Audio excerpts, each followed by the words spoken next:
को जय मसीह की। Praise the Lord. एक बार और हालेलुया। इस शाम के वक्त परमेश्वर के पवित्र कदमों पर उसके वचन को सुनने के लिए हम सब अपने आप को समर्पित कर इंतजार के साथ बेसब्री से खुदा के पाक कलाम को सुनने के लिए आप तैयार हैं? आमीन। हालेलुया। खुदावंद हमसे बातचीत करे। हालेलुया। आज सुबह हम एक ऐसा वचन को प्रभु ने हमें दिया, वो यही था, जलाली खुदावन के दर्शन पाए। How can we see the glorious Christ in our life? खुदावंद यीशु मसीह को क्या किसी ने देखा है?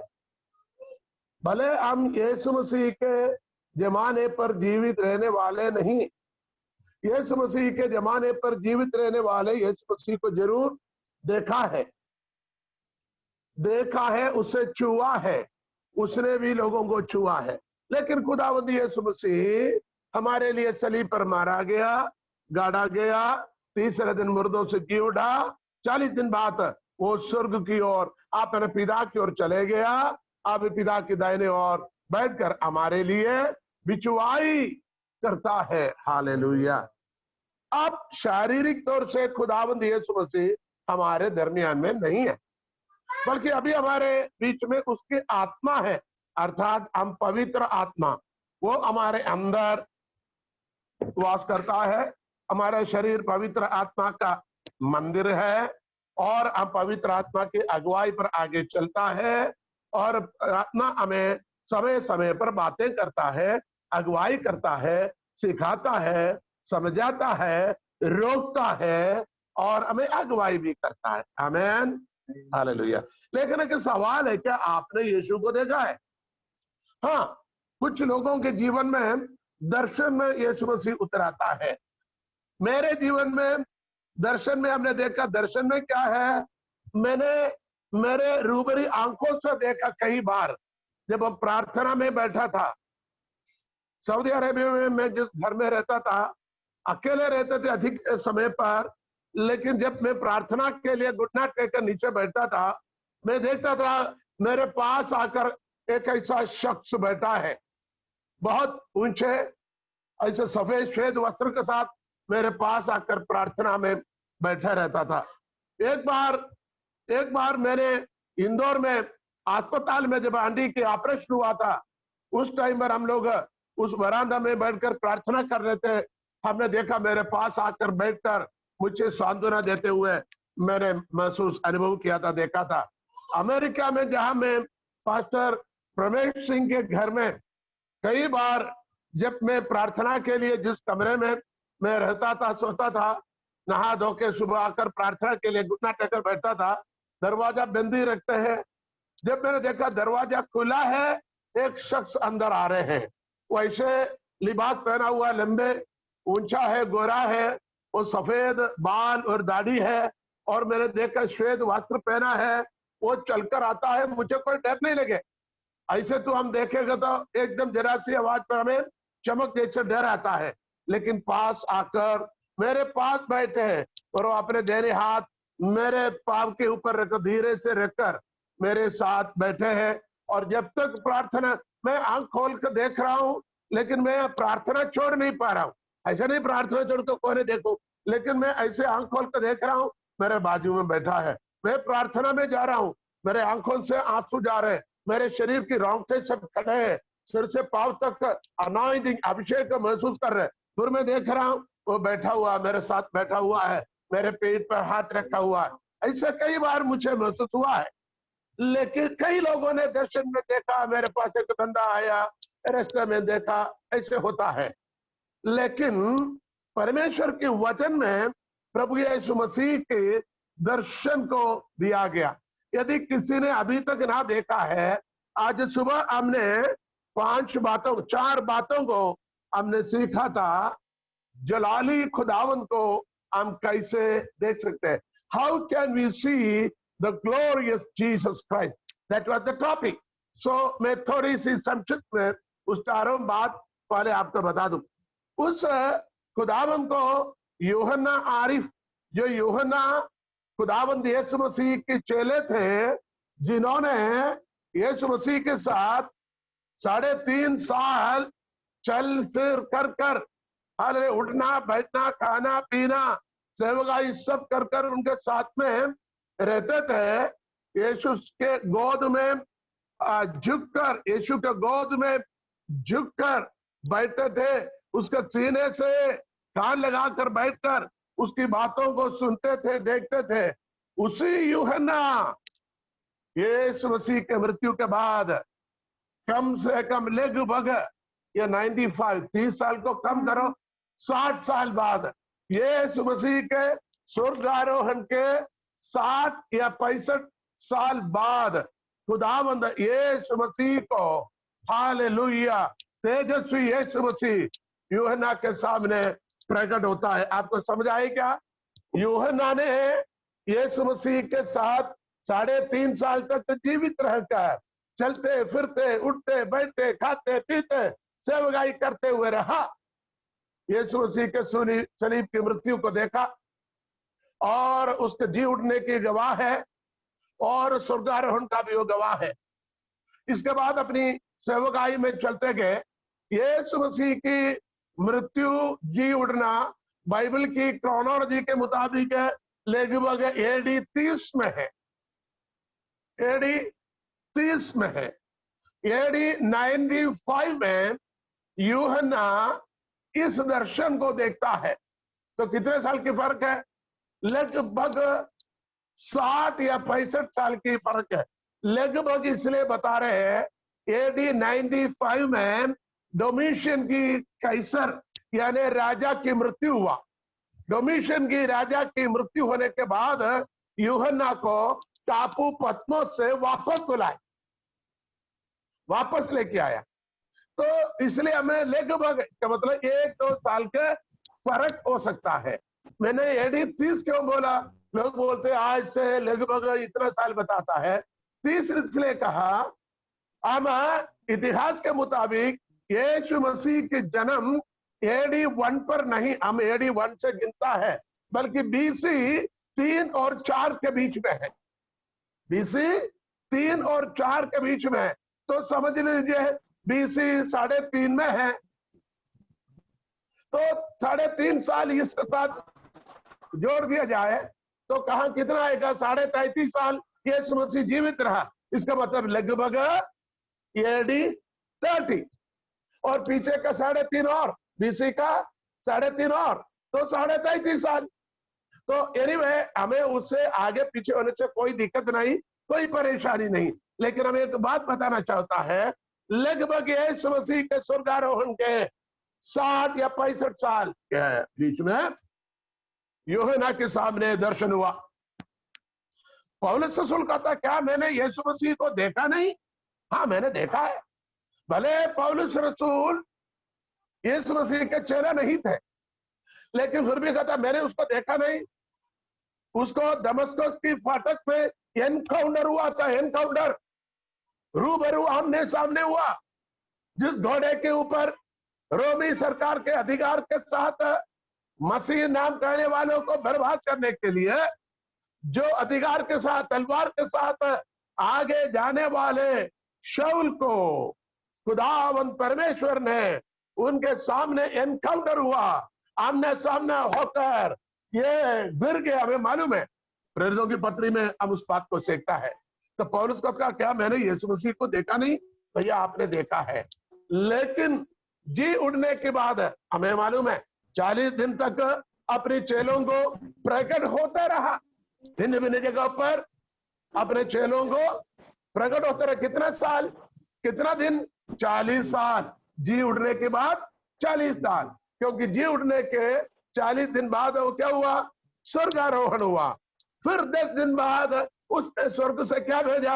पवित्र आत्मा को भेजा। आपको क्रोनोलॉजी समझने के लिए मैंने इतनी बात किया। लेकिन यूहन्ना अपनी सेवकाई के दौरान, हालेलुया, पतमस में यीशु मसीह की गवाही और परमेश्वर के वचन के निमित्त वो पतमस नामक टापू में काला पानी के सजा में डाल दिया गया।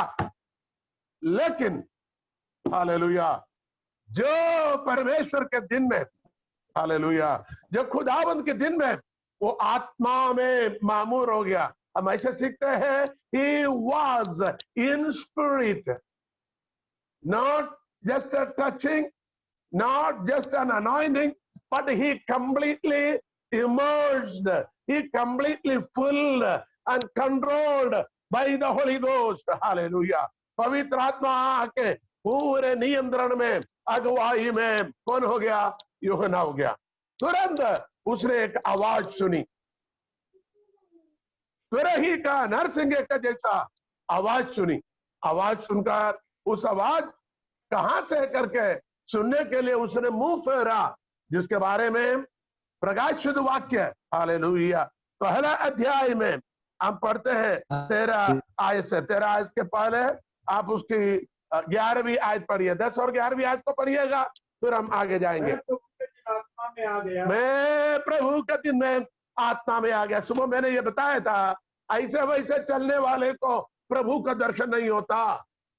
प्रभु का दर्शन उनको होता है जो आत्मा के अधीन रहता है, आत्मा के नियंत्रण में रहता है, आत्मा की अगुवाई पर रहता है।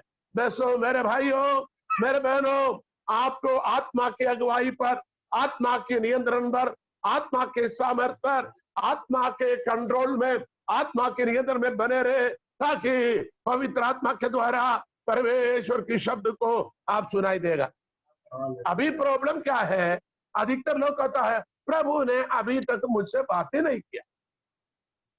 प्रभु ने अभी तक मुझसे, कितने लोग बहाना करते हो? बहाना है भैया, प्रभु हमेशा आपसे बात करता है, लेकिन आपको सुनाई नहीं दे रहे। क्यों नहीं सुनाई दे रहे? क्योंकि आपके कान परमेश्वर के लिए ट्यून नहीं किया। जैसे हम रेडियो को ट्यून करता है, टीवी चैनल को उसको फ्रीक्वेंसी ट्यून करता है, वैसे हमारे कान को पवित्र आत्मा के सुनने के लिए, परमेश्वर की शब्द को सुनने के लिए हमें ट्यून कर कर ध्यान लगाकर बैठना, ताकि परमेश्वर आपसे बात करेगा। यूहन्ना प्रभु के दिन आत्मा में आ गया। हालेलुया। हमें एक दिन प्रभु के लिए अलग रखना है। 6 दिन हम हमारे लिए रखता है, एक दिन प्रभु के लिए। भैया ऐसे तो सभी दिन प्रभु का है। प्रभु का दिन का बहुत बड़ी भेद है। प्रभु का भयंकर दिन, बड़ा दिन, महान दिन, वो बड़े खौफनाक दिन। इस प्रकार परमेश्वर की वचन है, वो एक पीरियड के बारे में है, वो एक दौर के बारे में है, वो एक जमाने के बारे में। आज उन बातों पर मैं आपको लेके जाकर कबाब में हड्डी जैसा आपके कानों में कंगर डालना नहीं चाहता। हम उस टॉपिक पर बने रहे, ताकि हम महिमा से भरपूर खुदावंद यीशु मसीह के दर्शन को पाए। खुदावंद यीशु मसीह के दर्शन के लिए आपको क्या करना है? आपको आत्मा में होना है, आत्मा के अधीन होना है, आत्मा के नियंत्रण में होना है, आत्मा के सुनने के लिए तैयार होना चाहिए, आत्मा की बातों को मानने के लिए तैयार होना चाहिए। जरूर खुदावंद आपसे बात करेगा। और अपने पीछे तुरे की सा बड़ा शब्द है कहते सुना, वो भी ऐसे बुड़बुड़ाने वाले शब्द नहीं, बल्कि तुरई की सा शब्द, तुरई जैसे शब्द होता है, ये परमेश्वर की शब्द है। जब जब खुदा ने बात किया है, मूसा से बात किया, हालेलुया, पहाड़ पर, सीनै पर्वत पर बात किया, इस्राएल की सभा से बात किया, जब जब बात किया, बड़े आवाजों में बात किया करके हम सुनते हैं। इतना भी नहीं, खुदावंद की आमद के बारे में पहला थिस्सलुनीकी 4 अध्याय 16 आयत से जब हम पढ़ेंगे, डिस्प्ले करें, पहला थिस्सलुनीकी 4 अध्याय 16वीं आयत से नोट कर देना। प्रभु का दास लोग जो बैठा है, जो बहन भाई लोग आयत को नोट करें, बाद में पढ़ लेना। वहां लिखा हुआ है, परमेश्वर आप स्वर्ग से उतरेगा। कैसे? हालेलुया, प्रधान। देखिए, क्योंकि प्रभु आप ही स्वर्ग से उतरेगा, उस समय ललकार और प्रधान दूध का शब्द सुनाई देगा, और परमेश्वर के तुरही फूकी जाएगी। क्या फूकी जाएगी? परमेश्वर की तुरही फूकी जाएगी। कितने अनुग्रही बात है। परमेश्वर जब भी बात करता है, ऊंची आवाजों में बात करता है। हालेलुया।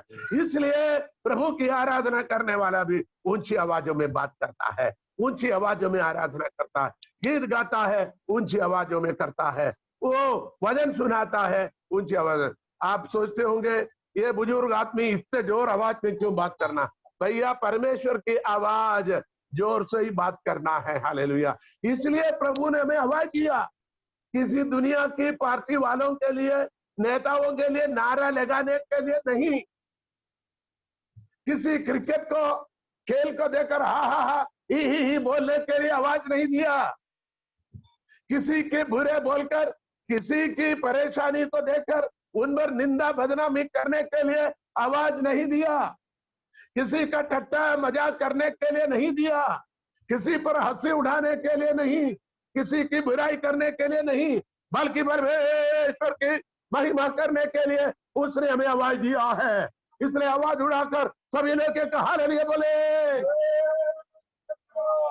Praise the Lord. कुछ लोगों के हाथ मैंने नहीं देखा, जो बहन भाई लोग बैठे हैं स्क्रीन में, आपको हालेलुया बोलना चाहिए हाथ उठाकर जोर आवाजों में। एनीवे, हम यहाँ पर कहते हैं मैंने पीछे मुड़कर देखा तो तुरंत के साथ शब्द मेरे पास आया। वो शब्द कौन है, क्या है करके देखने के लिए उसने मुड़ा है। हमेशा हमारे जीवन में परमेश्वर की आवाज कहाँ होता है वहां की ओर हमें मुड़ना जरूरी है। इसका मतलब प्रभु की वाणी की ओर हमें ध्यान देना जरूरी है, प्रभु की आज्ञा की ओर हमें फेरना जरूरी है, प्रभु की राहों में हमें चलना बड़ी जरूरी है। हालेलुया बोले। Hallelujah hallelujah. अब हालेलुया 12वीं आयत को हम पढ़ेंगे। 12वीं आयत को मैंने उसे जो मुझसे बोल रहा था देखने के लिए अपना मुंह फेरा और पीछे घूमकर मैंने सोने की 7 दीवटें देखी और उन दीवटों के बीच में मनुष्य के पुत्र सदृश। मैंने पीछे मुड़कर जहां से आवाज आया वहां की ओर देखा। हमें परमेश्वर की दर्शन को पाना है, बात यही है। तो जहां से परमेश्वर की आवाज आता है, आवाज के मतलब उसकी आज्ञा है, उसके विधियां, उसके नियम, उसके वचन जहां से आता है, जो आता है वहां की ओर हमें फेरना जरूरी है। प्रभु के वचन सुनने के बाद में मुंडा हिलाकर अपनी मर्जी के राहों में जाएगा, प्रभु की दर्शन नहीं पाओगे, प्रभु की अनुग्रह नहीं पाओगे, प्रभु की अगुवाई ना मिलेगा।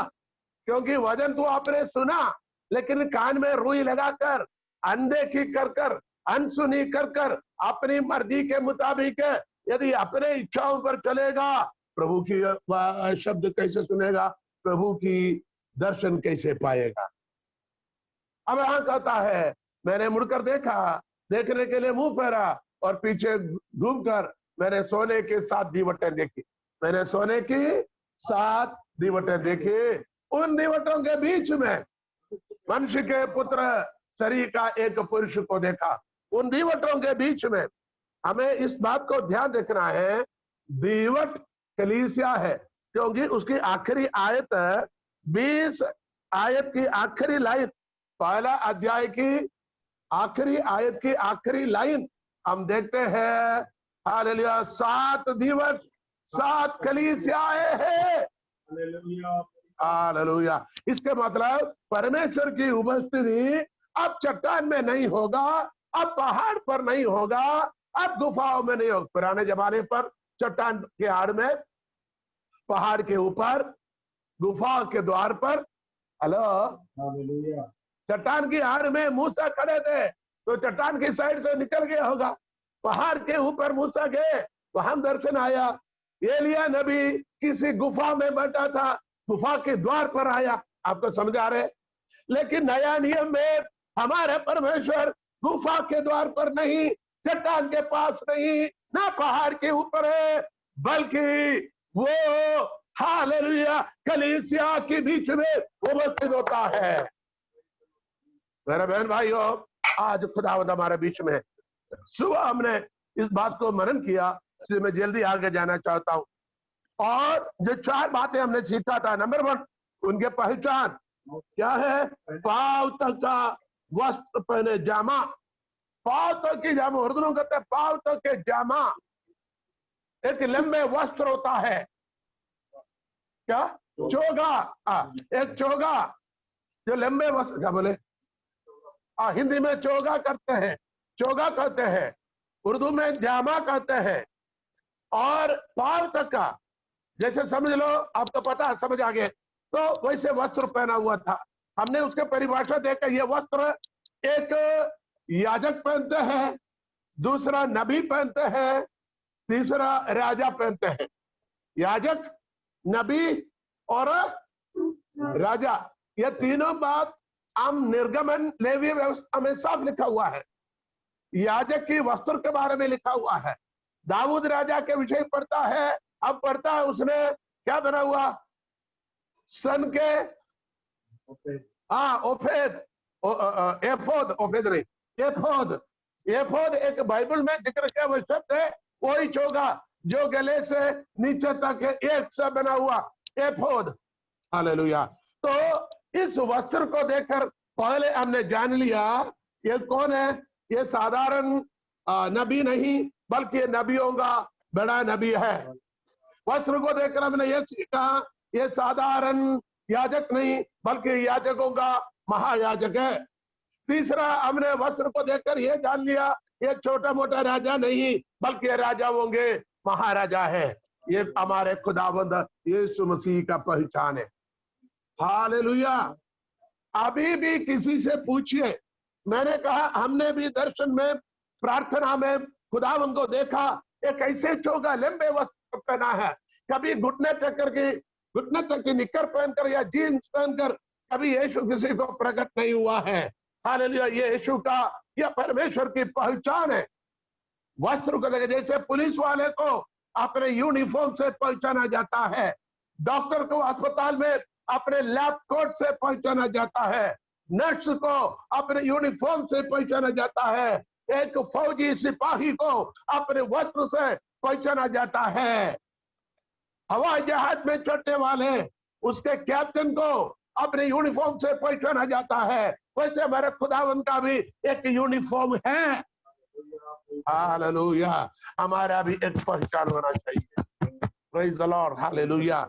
हमने देख लिया ये हमारा खुदावंद। दूसरा, उसने सोने का सीना बंद, सीने में सोने की पट्टा बंधा हुआ। हमने उसको बड़े इतिहास से, वजन से, सब कुछ हमने मिलाकर हमने ये सीखा, ये न्यायाधीश, पुरानी जमाने पर रोमी न्यायाधीश लोगों के सीने पर एक सोने का पटुगा बांधा रहता है।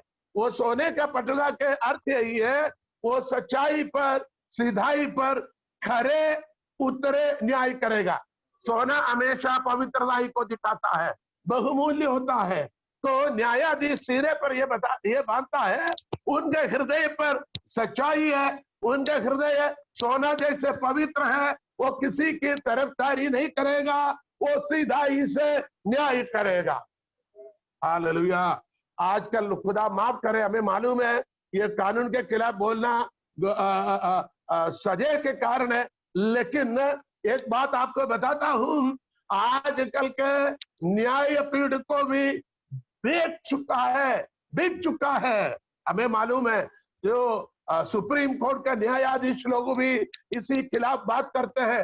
कल परसों किसी न्यायाधीश के खिलाफ कुछ अदालत में उसके खिलाफ केस लगा दिया, क्योंकि उसने कुछ सच्चाई को उजागर किया है।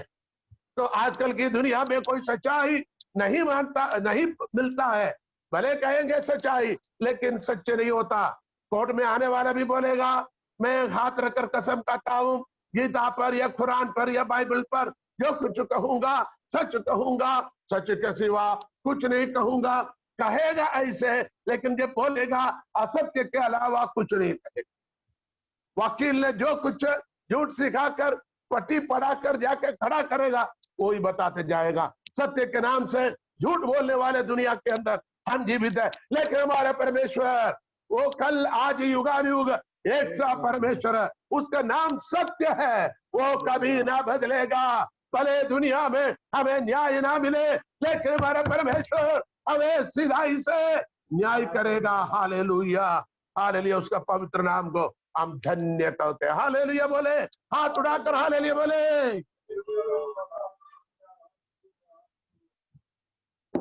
आमीन, हालेलुया।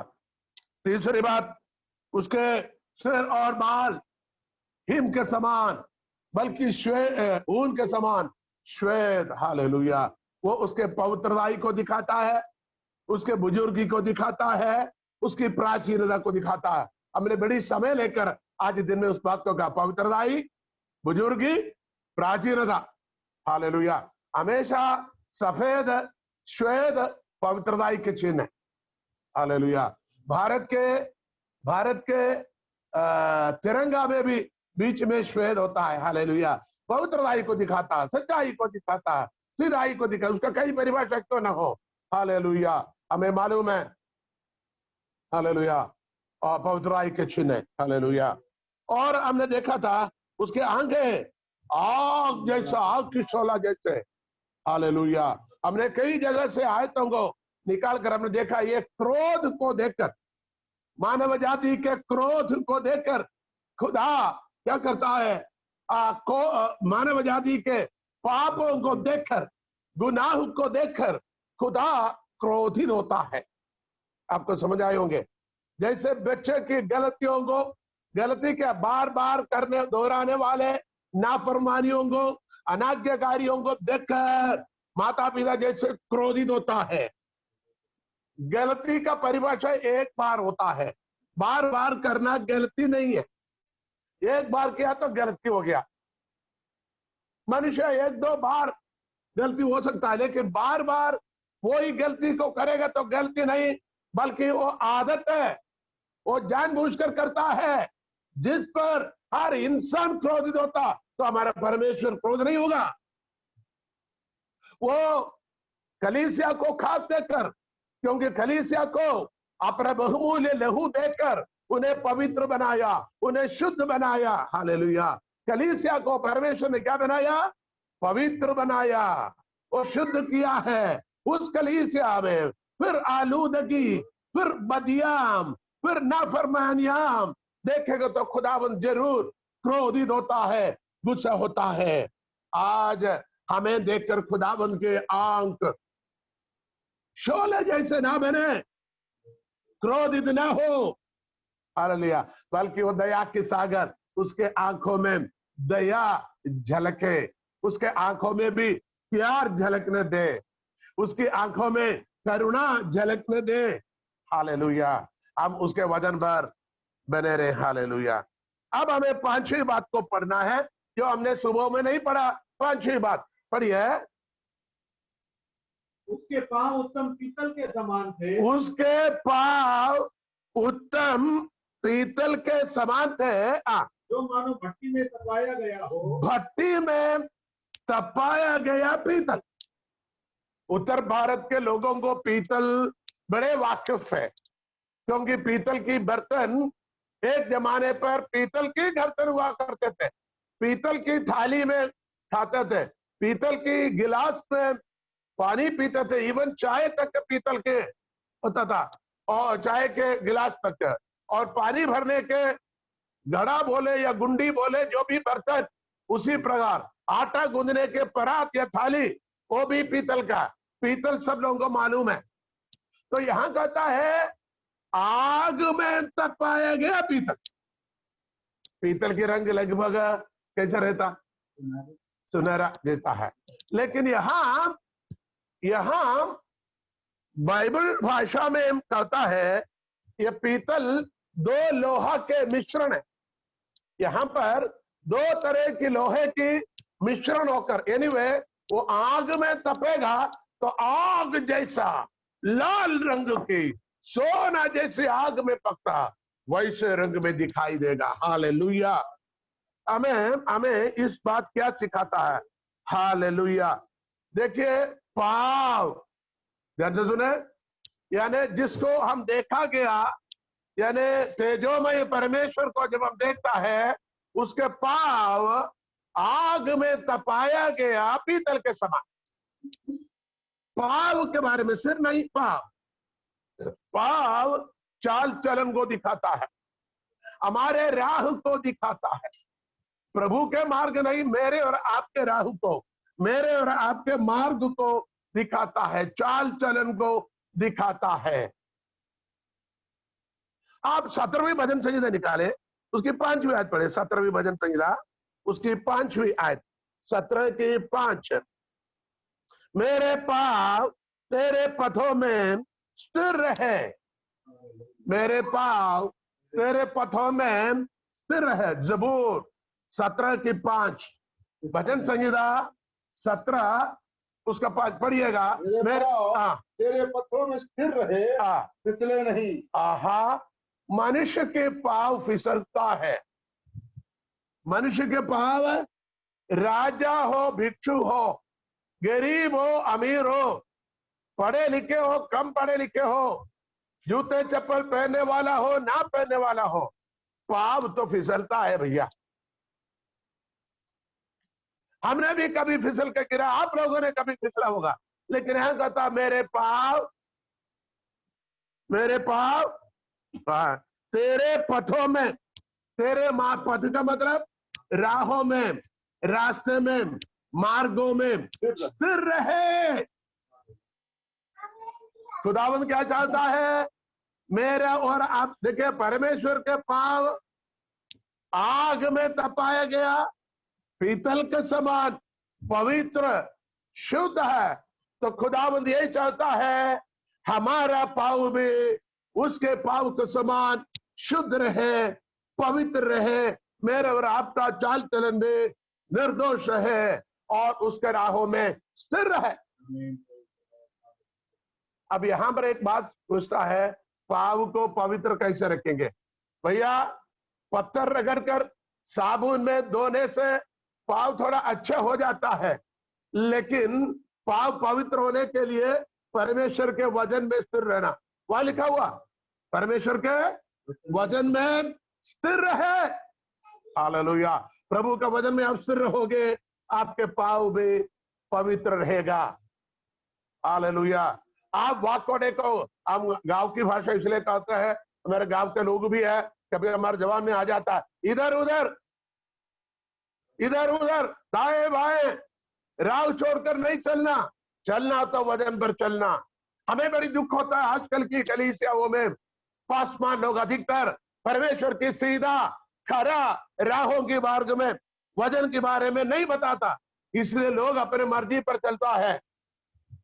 लोगों को खुश करने के लिए, लोगों को इच्छा के मुताबिक जो भी है वैसे छोड़ देता है।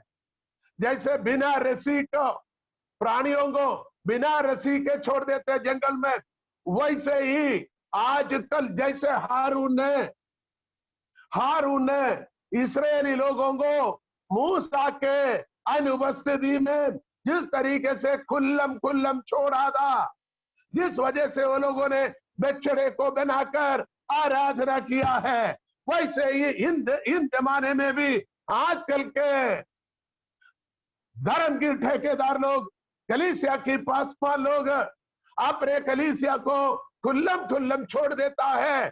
कैसे भी करने दो, चलने दो, मर्जी का जीवन चलने दो। ये सबसे बड़ा पाप है। हमें ना इसे चलना है ना इसे छोड़ना है। जिसको कोड़े मारना है मारना है, जिसको चाटा मारना है मारना है, जिसको लगाम लगाना है लगाना है, जिसको खींच के रास्ते में लाना है, जिसको नसीहत, हालेलुया, नसीहत देना है तो देना है। Hallelujah, praise the Lord, hallelujah.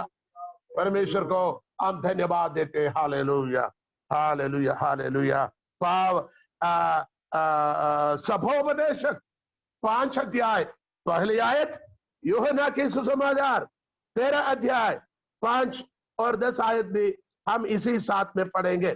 सभोपदेशक 5 अध्याय पहली आयत और यूहन्ना 13 अध्याय उसके 5 और 10 आयत। जब तू परमेश्वर के भवन में जाए तब सावधानी से चलना, सावधानी से चलना। परमेश्वर के भवन में जाएगा, सावधानी से जाना, पवित्रताई से जाना, खरे कदमों से जाना। हेलो, आपको वचन समझ में आ रहे हैं? वाको देखो चलकर 6 दिन अपनी मनमानी का जीवन बिताकर, दीवार खुद कर, कलाली में जाकर, चोरी बोलकर, उल्टा सीधा कामें कर कर, एक दूसरे के बुराई चाहते हुए, एक दूसरे के बदले कोई बुराइयां कर कर, अपनी मनमानी का जीवन बिताकर 7वां दिन सीधे सीधा सीधा प्रभु के पास आना करके नहीं लिखा हुआ है। यह नहीं समझना संडे को हम सीधे जाते हैं। आपको मालूम है बहुत से विश्वासी चर्च में वैसे आता है जैसे सांप बिल में जाते हैं। सांप बिल में कैसे जाता है? सीधे से जाता है। बिल से बाहर निकलेगा तो वह इधर उधर जाएगा। सांप नरचो आड़ा टेढ़ा स्नेक ऐसे आड़ा टेढ़ा चलता है। जब किसी बिल में जाता है, किसी चूहे की बिल में जाता है तो कैसे जाता? सीधा जाता है। यहां ये सीधापन की बात नहीं करता, बल्कि पूरे 7वां दिन आपका जीवन काल पूरा आपको सीधे चलना जरूरी है, सच्चाई पर चलना जरूरी है, पवित्रता पर चलना जरूरी है, वचन के आधार पर चलना जरूरी है, उसके विधियों पर चलना जरूरी है। भले आजादी से चलने का मौका मिलेगा, तब भी आपको पवित्रता से बने रहना जरूरी है। उस आयत को एक बार और पढ़िएगा। 5 का 1 निकाल दिया। जब तू परमेश्वर के भवन में जाए, जब तू परमेश्वर का भवन में जाए, तब सावधानी से चलना। सुनने के लिए समीप जाना मूर्खों के बलिदान चढ़ाने से उत्तम है, क्योंकि वे नहीं जानते। देखे, सावधानी से चलना, सुनने के लिए समीप जाना मूर्खों के बलिदान चढ़ाने से अच्छा है, क्योंकि वे क्या बोला? उत्तम है। अच्छा लिखा। ठीक है, क्योंकि वे नहीं जानते कि बुरा करते हैं। यहां पर परमेश्वर कहता है तो परमेश्वर के भवन में जाए तब सावधानी से चलना। सावधानी से चलना। सावधानी का अर्थ क्या है? तुम्हारा हर एक कदम को सूक्ष्मता के साथ, पवित्रता के साथ, सावधानी के साथ। अंग्रेजी में जब विदेश में जाते हैं, जब हम गाड़ी में चढ़ते हैं, गाड़ी में से उतरते हैं, तो वहां जो गाड़ी के कंडक्टर या लोग बोलेंगे वॉच योर स्टेप्स, आप अपने कदम को ध्यान रखना। आप जो भी कदम रखेगा सावधानी से रखे, वॉच योर स्टेप्स। जब किसी जगह पर जहां सीढ़ियों को चलना पड़ता है, वहां बोर्ड लिख के रखा हुआ वॉच योर स्टेप्स। मुझे अजीब लगा, हमारे इधर 100 सीढ़ी भी है, कभी लिखा हुआ नहीं तू अपने कदम को संभाल कर चलना, कहीं नहीं। वहां 2 सीढ़ी भी चलना पड़े, लिख के रखा वॉच योर स्टेप, वो वहां की नियम होता है। हालेलुया। खुदावंद के पास आने के लिए हमारे कदम को संभालना। अब हमें पढ़ना यूहन्ना के सुसमाचार 13 के 5। हालेलुया। बर्तन में पानी भरकर चेलों के पांव धोने और जिस अंगोछे से उसकी कमर बंधी थी। देखिए, खुदावंद यीशु मसीह एक बर्तन में पाव लेकर चेलों के पाव को धोया। क्यों धोया? ताकि उनके कदम पवित्र रहे, उनके पाव पवित्र रहे, उनके चाल पवित्र रहे, उनके जीवन में आया हुआ, उनके कदमों में आया हुआ तमाम गंदगियों को शुद्ध करने के लिए, उनके चाल चलन में आया हुआ पापों को शुद्ध करने के लिए। हालेलुया। उसने क्या किया? पाव को धोया, कदमों को धोया है। Hallelujah, hallelujah. और हम उसकी 10वीं आयत में पढ़िए। यीशु ने उससे कहा, जो नहा चुका है उसे पांव के सिवाय और कुछ धोने की आवश्यकता नहीं। क्योंकि इसके बीच में घटना में मालूम है पतरस ने मना किया, ना ना ना ना, मेरे पाव को नहीं धोना प्रभु। प्रभु ने बोला, यदि मैं तेरे पाव को ना धो तो तुझे क्या नहीं है मेरे साथ? क्या लिखा हुआ है? पतरस ने उससे कहा, यदि मैं तुझे ना धो तो मेरे साथ तेरा कुछ भी साझा नहीं। साझा के मतलब साझेदारी, रिश्ता, संबंध। तो यीशु के साथ हमें सब चेला है, यीशु ने चुना है, यीशु के साथ ही चलता। ध्यान से सुने, यीशु को छोड़कर कहीं नहीं जाता। ये यीशु के साथ हमेशा, यीशु के बातों को सुनना, उसके आज्ञाओं पर चलना, उसकी सेवकाई में साथ रहना। फिर भी यीशु कहता आपको क्या करना, पाप को नहीं धोया तो कोई साझेदारी नहीं। ध्यान से सुनिए, हालेलुया। आप कितना भी बड़े अभिषक्त हो, कितने भी बड़े पासवान हो, खादम हो या खादमा हो, आपके जीवन में, आपके कदमों में धूल लग सकता है, कीचड़ लग सकता है, मिट्टी लग सकता है, पाप हो सकता है। इसलिए पाप को धोना जरूरी है। पवित्रताई के बिगड़ यीशु मसीह के साथ हमारी कोई भी रिश्ता नहीं है। विश्वास किसको समझ आ गए? हाथ उठाकर हालेलुया बोले। 10वीं आयत में कहता है, यीशु ने कहा जो नहा चुका, तब पतरस कहता है तो प्रभु मेरे पाप क्या, तू मुझे पूरा धो ले। देखिए पतरस की सोच, हाथ और सिर भी धो। हाँ, मेरा हाथ और सिर भी धो ले भैया। साझेदारी अगर इसी से है तो पूरी साझेदारी ये भी एक बड़ी बात है। डॉक्टर साहब कह रहे हैं साझेदारी इसी में, तो पूरी पूरी पवित्रताई। मेरे सिर को भी धो ले, मेरे हाथ को भी धो ले, क्योंकि मेरे हाथ से भी थोड़ा गड़बड़िया है, मेरे दिमाग के अंदर भी थोड़ा बहुत है, पूरा धो ले। तो प्रभु ने कहा जिन्हें नहा चुका है उन्हें पाव को धोने की जरूरत है। तो पाव शुद्धता को दिखाता है। हालेलुया। और भजन संहिता 12 की 6 पढ़िएगा। 12 भजन संहिता उसकी 6वीं आयत में भी इस पवित्रताई के बारे में कुछ इस सिलसिले में कुछ आयत तो हम देख सकता है। परमेश्वर का वचन, हाँ, वो चांदी के समान तो मिट्टी पर ताई गई और 7 बार निर्मल की गई हो। देखो 7 बार भट्टी में मिट्टी पर ताई गई और 7 बार निर्मल की गई हो।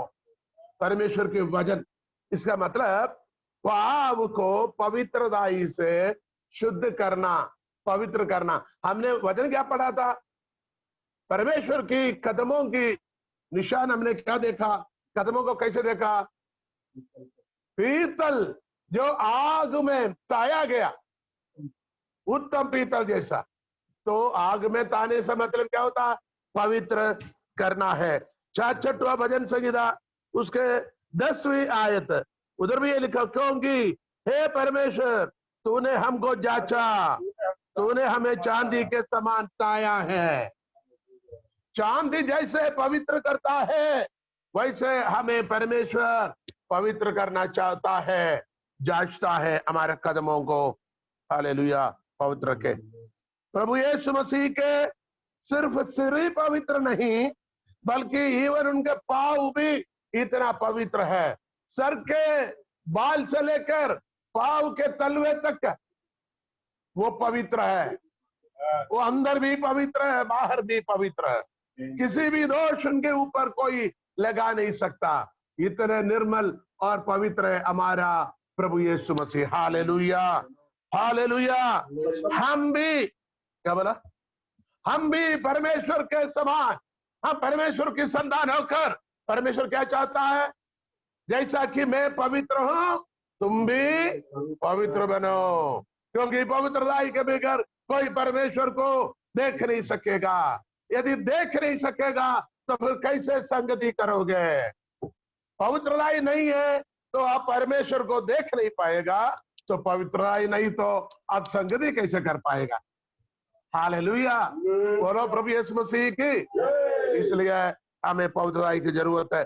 पहला यूहन्ना के पत्री 2 अध्याय 6वीं आयत आप पढ़ेंगे। पहला यूहन्ना के पत्री, हालेलुया, पहला यूहन्ना के पत्री 2 अध्याय उसकी 6वीं आयत। तो कोई ये कहता है कि मैं उसमें बना रहता हूँ, उसे चाहिए कि आप भी वैसा ही चले, आप भी वैसा ही चले जैसा वह चलता है। बड़े खूबसूरत शब्द है। सो कोई ये कहता है कि मैं उसमें बना रहता हूं। किसमें? मसीह में। हम गीत भी गाते, मैं बना रहूंगा। बना रहना, गीत गाना अच्छा है, लेकिन वचन क्या कहता है? मैं उसमें बना रहता हूं उसे चाहिए, उस व्यक्ति को चाहिए कि आप भी वैसा ही चले जैसा वह चलता है। जब यीशु मसीह जैसे पवित्रताई में है वैसे पवित्र होकर चलता है, जैसे हम भी चलेगा तो हम कह सकता है मैं उसमें बना रहता हूं। गीत दबाकर गाने से उसमें रहेगा नहीं। कितनी आश्चर्यजनक बातें यहाँ पर लिखी गई। Hallelujah, praise the Lord, praise the Lord. परमेश्वर के नाम के धन्यवाद हो। तीसरा अध्याय तीसरी आयत भी पढ़िएगा, 3 का 3। और जो कोई उस पर यह आशा रखता है वह अपने आप को वैसा ही पवित्र करता है। और जो कोई उस पर आशा रखता है वह अपने आप को वैसा ही पवित्र करता है। वह अपने आप को वैसा ही पवित्र करता है। वैसा है, पवित्र है, वो पवित्र है। हालेलुया, जैसा वो पवित्र है, जैसे वो आशा रखता है वैसा वो पवित्र है। पवित्रताई पर रहने के लिए हमें आशा रखना जरूरी है। हालेलुया। क्या आपके जीवन में पवित्र रहने का आशा है? पवित्रताई पर रहने का आशा आप रखते हो? हालेलुया। परमेश्वर क्या चाहता है? हालेलुया, हम पवित्र बने। यहाँ पर एक सच्चाई आपने देखा है। हमने कौन सी आयत पढ़ा? 2 का 6 और 3 का 3। ये दोनों आयत को एक जैसे आयत है। जो कोई कहता है कि मैं उसमें बना रहता हूं, उसे चाहिए कि आप ही वैसा चले जैसा कि वो चलता है। 3 का 3 में, और जो कोई उस पर यह आशा रखता है वह अपने आप को वैसा ही पवित्र करता है कि वह पवित्र है जैसा वह पवित्र है। आज परमेश्वर हमसे क्या बात करता है? परमेश्वर हमें यह सिखाता है। परमेश्वर की दर्शन आपने देखकर क्या सीखना है? जैसा कि उसका सिर, बाल श्वेत और पवित्र है, हमें भी वैसे पवित्रताई, बुजुर्गी और हालेलुया और प्राचीनता हमारे जीवन में परमेश्वर के वचन के द्वारा हमें प्राप्त करना जरूरी है। दूसरा, सीने में सोने का पटुका, सीना बंद। किसी इंसान पैसे वाले को देखकर उसकी तरफदारी करना, गरीब को देखकर उसके तरफदारी नहीं करना। आपको प्यार करने वाले, आपको ज्यादा खिलाने पिलाने वाले को देखकर भले वो बुरे हो, गलत हो, फिर भी उसको तारीफ करना, दूसरे के प्रति दोष लगाना, ऐसे हमें नहीं करना। हमारा भी सीना, हमारा हृदय, हमारा मन पवित्र जैसे परमेश्वर के जैसा सीधाई से न्याय करने वाला मन होना चाहिए। Hallelujah, hallelujah, hallelujah. और हमने कहते उसके आंखें पाप को देखकर, अशुद्धता को देखकर, मलिनता को देखकर जिस प्रकार उनके आंखों में क्रोध झलकता है, हमें भी पाप के प्रति, अपवित्रता के प्रति, अनीति के प्रति हमारा भी वैसे स्वभाव होना जरूरी है। अब इधर पाप के बारे में हमने देखा, हालेलुया, उस पीतल के समान जो शुद्ध पवित्र पीतल जो आग में ताया गया, जो पवित्रताई को दर्शन दिखाता है। हालेलुया। परमेश्वर के लोगों, आज प्रभु के वचन के द्वारा आपने क्या सीखा है और हमें और क्या सीखना है? परमेश्वर की वचन पर हमें चलना है, उसके समान हमें बनना है। जैसा कि वो है वैसे हमें भी बनना है। उसके समान मेरा और आपका रहन सहन, चाल चलन होना है। इसलिए क्योंकि हम उस परमेश्वर के, उस महान परमेश्वर की संतान है। उसने अपने बहुमूल्य लहू देकर हमें खरीदा है। हालेलुया। हम उनके बेटे और बेटियां हैं, इसलिए हमें उनके समान रहना जरूरी है। हालेलुया। कितने लोग परमेश्वर के वचन पर अपने आप को समर्पित करते हुए, हालेलुया, प्रभु तेरे समान हम रहने के लिए मैं समर्पण करता हूं, समर्पण करते हूं। और भी हमें गहराई से सीखना है, लेकिन हम कल इसके बाकी सीखेंगे यदि प्रभु का इच्छा हो तो। हालेलुया। और भी हमें 2-3 दिन सीखना पड़ेगा परमेश्वर के, हालेलुया, उस खासियत को, उनके दर्शन को पाने के लिए, जितना वजन आपने सुबह और अभी सीखा है उसको दोहराइए, उसको मनन कीजिए, ताकि कल हम आसानी से आगे बढ़ सकते हैं। 5 बातों को हमने सीखा। एक, उसके वस्त्र पांव तक के जामा। दूसरा, उसके सीने का सोने का बंद। तीसरा, उनके हिम के समान यानी उनके सिर और बाल। चौथा, आग के शोले के समान उनके आंखें। पांचवा, यानी आग में ताया हुआ शुद्ध पीतल के समान उनके पांव। ये बहुत अजीब की बात है। हालेलुया। हमारे परमेश्वर कितने महान है, उसके महानता के लिए मैं धन्यवाद देता हूँ। हालेलुया। कितने लोग आज प्रार्थना करेंगे, प्रभु तेरे वचन पर मैं चल सकता हूँ, तेरे वचन पर मैं चलना चाहता हूँ, चाहती हूँ। हालेलुया। परमेश्वर हमसे बातचीत करता है, परमेश्वर की वाणी हालेलुया हमसे बातचीत करता है। आइए उसके पवित्र हाथों में समर्पण करते हुए हम प्रार्थना में जाएंगे। पिता परमेश्वर, धन्यवाद देते तेरे वचनों के लिए जो आपने हमें सुनाया। तेरे वचन पर चलने में सहायता कीजिए, जैसे कि आप निर्मल और पवित्र, हम भी वैसे बने रहे खुदावंदा। हम तुम में बसा रहता हूं करके हालेलुया आप में बसे करके हम कहते हैं, लेकिन जैसे आप चलता है वैसे हमें चलना भी चाहिए करके आपने हमें सिखाया। होना दे प्रभु, जैसे कि आप चले वैसे हम भी चलने वाले बन पाए। प्रार्थना सुना जाने के लिए धन्यवाद। यीशु मसीह के सामर्थ्य नाम से हम प्रार्थना करते हैं।